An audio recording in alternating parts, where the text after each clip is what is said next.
والهجرة الانتقال من بلد الشرك إلى بلد الإسلام. والهجرة فريضة على هذه الأمة من بلد الشرك إلى بلد الإسلام، وهي باقية إلى أن تقوم الساعة. والدليل قوله تعالى: إن الذين توفاهم الملائكة ظالمي أنفسهم قالوا فيم كنتم قالوا كنا مستضعفين في الأرض قالوا ألم تكن أرض الله واسعة فتهاجروا فيها فأولئك مأواهم جهنم وساءت مصيرا. إلا المستضعفين من الرجال والنساء والولدان لا يستطيعون حيلة ولا يهتدون سبيلا، فأولئك عسى الله أن يعفو عنهم وكان الله عفوا غفورا.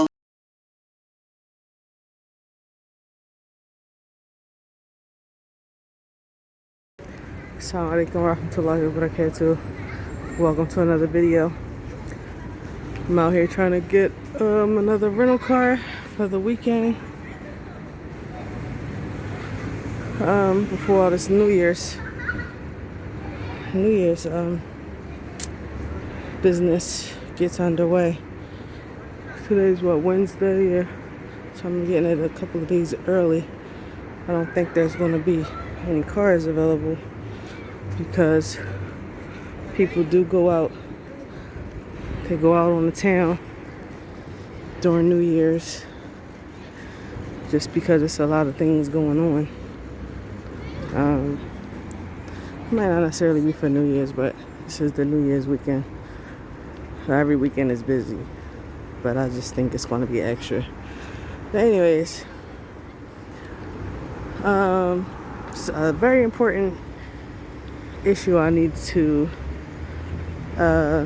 just give families a heads up about, something to think about and sort out, on this journey, and that is the issue of rocky marriages. It's a little touchy. It's extremely touchy, but it's a fact and a reality that many people are facing. Almost fell off the curb. Oh no. But yeah, rocky marriages. I'm sure a lot of us who have been on a journey to overseas, or trying to, whether you were studying or Hijrah, someone who's been divorced overseas, or they were having marital issues. Yeah, so I got the car. We all know somebody who has been on a rocky marriages or has gotten divorced overseas. It's a real thing. So I know people who won't even consider leaving the country with their husbands because at one time, those people are divorced now because of the rocky marriage. There's no trust. There's underlying issues that they have that haven't been ironed out, haven't been addressed or dealt with, or they don't see much change, and they dare not trust him in another country. They just don't trust the person. Likewise, there are men who they feel as though they're in the relationship by themselves and that all of the burden would be on them if they went overseas, that the woman wouldn't help. But those are underlying issues. If there's selfishness involved, if this woman hasn't shown any signs of assisting you, helping you, or caring anything about you, then yeah, that's going to be an issue if you go overseas with her. So, even the men,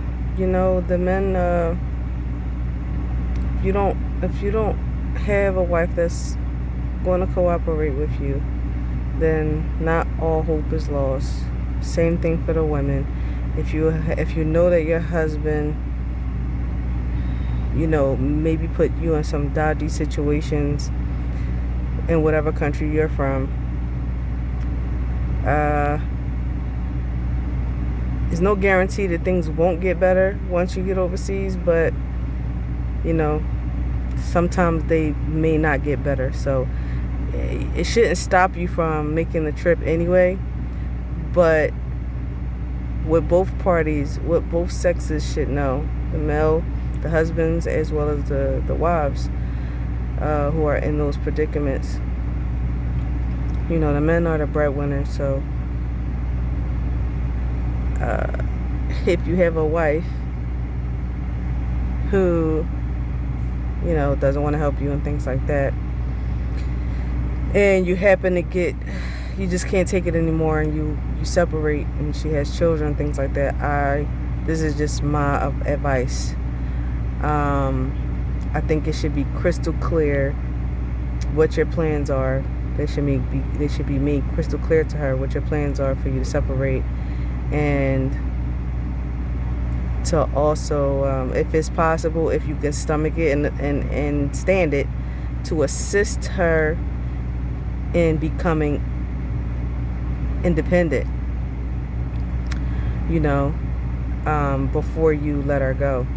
However that has to pan out, that will be between you. Because if she has your children, even if she doesn't have your children, if the woman, she made her niyyah for Hijrah, but you all aren't seeing eye to eye, and you just happen to just can't take it anymore, then assist her in being independent so that she can continue on her Hijrah. That will be my advice. Have a very uncomfortable conversation, if this person is reasonable, of course, and set them up where they can actually function and not have to go to the land of the kuffar. Not return back to where they came from, because that's just, Allah knows best what might happen to them. And what the law is the guide, of course. Allah makes Muslims, and Allah keeps people guided. However, you don't want them having a return back, a means for them to become weak and be thrown back into something that they wanted to run from, as if they wanted to run. So many variables. If this person is just a tag along and they don't want to contribute, and they're more like a dependent, an infant who can't think, or refuses to think, or refuses to try for themselves, then it's nothing you can do about that. It's really nothing you can do for that person. But I mean, if this person is reasonable, meaning a woman, if she's reasonable, and you have to come to terms if you want to get divorced, then I would suggest coming to an agreement to help her, give her some time so that she can, get on her feet, rent a small space or something like that, so she can remain on her Hijrah, and then, make dua for her and send her on her way. As for the women, if you have a husband who is irresponsible, and like I said, he puts you in dodgy situations, and coming to the Muslim lands intensifies and reveals his reality even more, and you see just how bad it is, just how bad his situation is, then you also have to be prepared to become independent. You can't be like an infant or like a child and just lean everything on him, and you know that he's not he's not going to miraculously become this responsible individual that's on his P's and Q's and dotting all of his I's and crossing all of his T's because you went to a Muslim country. No. What's going to be intensified is his reality, and what's going to be revealed is his reality. So like I said, don't be afraid to make hijrah with this person, even though it can be scary. But it's a way, if you get overseas and things get better, then alhamdulillah, that's from Allah. If not, then you made it over. Allah is your provider. You don't have to go back home if you wind up getting the divorce. You have to stabilize yourself, plan, and of course ask Allah for help. Yeah, because there's really no reasoning with a irresponsible man. He doesn't care anything about,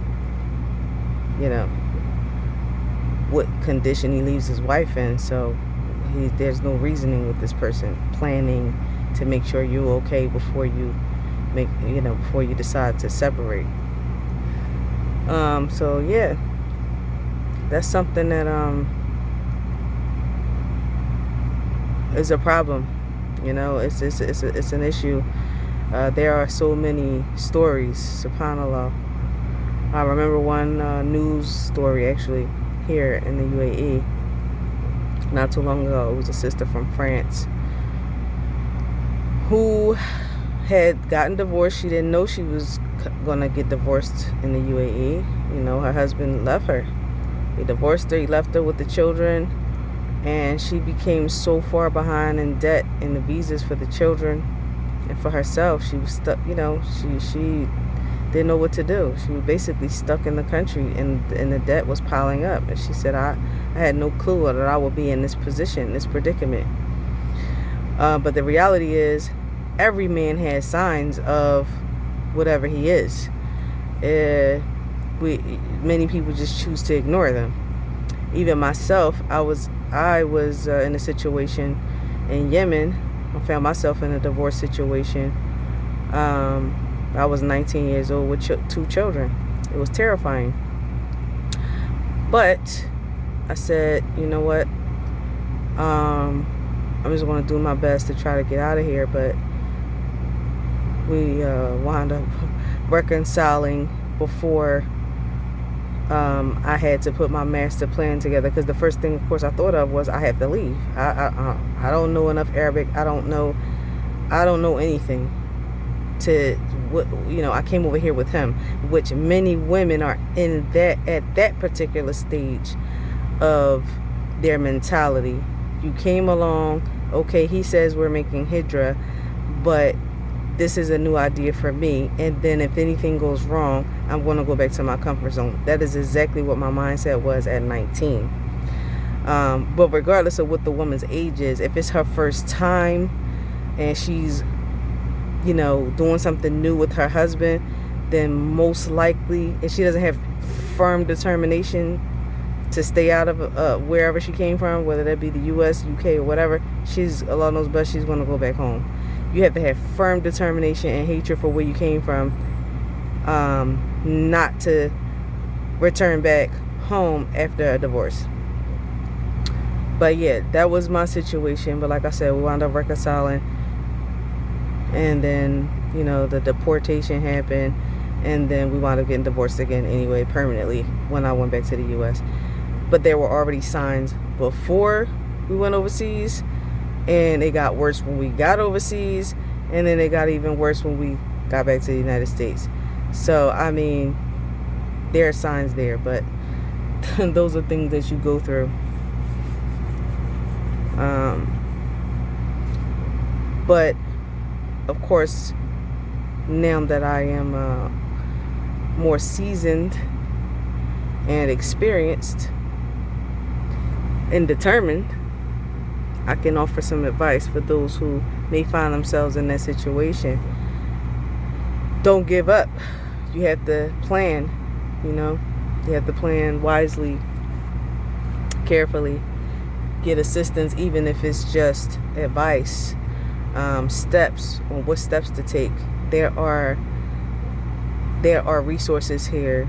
If you wanted to know, then I would tell you privately. I'm not going to plaster it over the internet, but there are resources here that the UAE set up for assistance.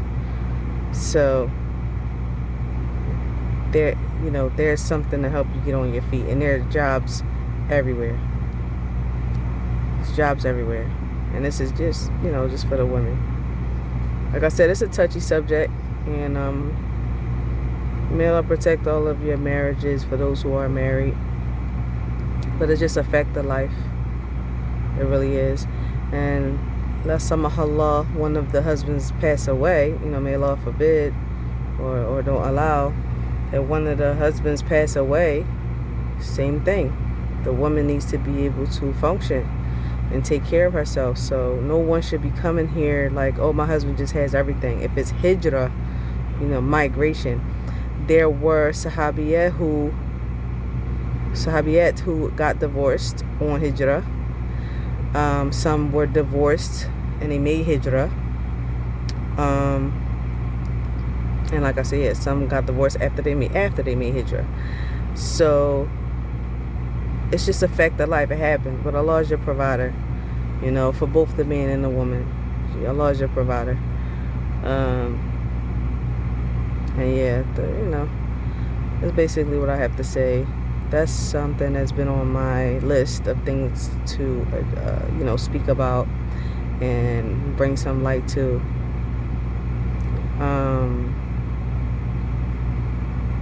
Yeah, here's some serious situations going on in Egypt as well.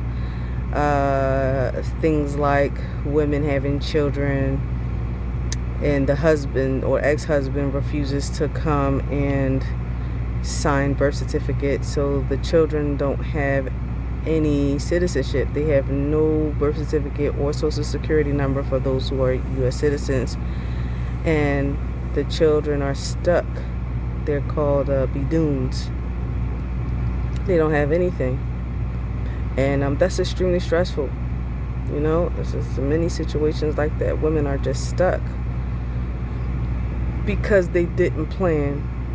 They didn't plan. You have to use your brain, especially when it comes to another country. You can't move brainless. You can't be senseless, naive.